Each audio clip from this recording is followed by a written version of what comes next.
Ce jeudi 5 octobre, à l'occasion de la sortie en salle du film Bernadette, consacré à la veuve de Jacques Chirac, l'équipe de TPMP a partagé d'étonnantes anecdotes à propos de l'ancienne première dame.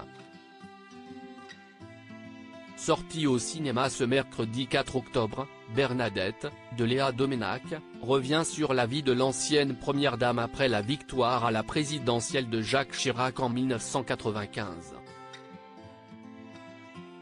L'occasion pour les chroniqueurs de Touche pas à mon poste d'évoquer des anecdotes témoignant du caractère bien trempé de l'ancienne première dame. Isabelle Morini-Bosc s'est notamment souvenue d'une situation tendue, du temps où elle travaillait chez VSD. On voulait faire la une avec Bernadette, Claude et Jacques Chirac. Et Jacques dit « Pourquoi Bernadette ?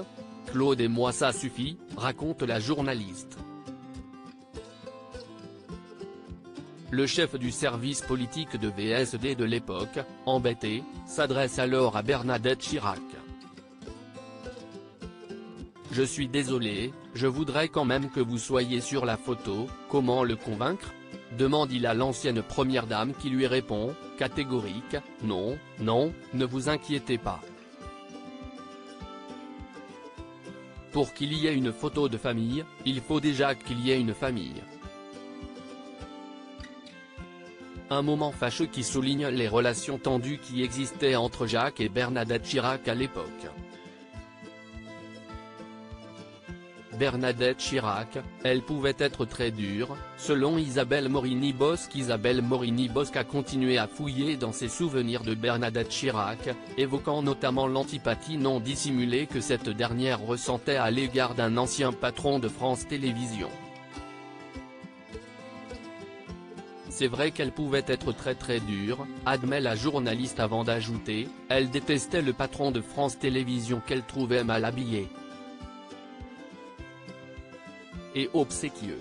Un jour, ce dernier se serait rendu vers la voiture de Bernadette Chirac, note de la rédaction, pour lui rendre hommage, et en voyant l'homme arriver, cette dernière aurait crié à son chauffeur démarrer, démarrer, tout en remontant la vitre de sa portière.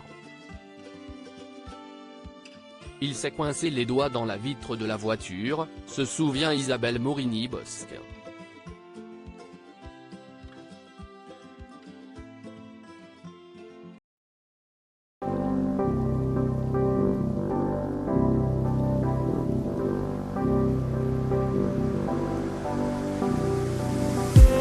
I just need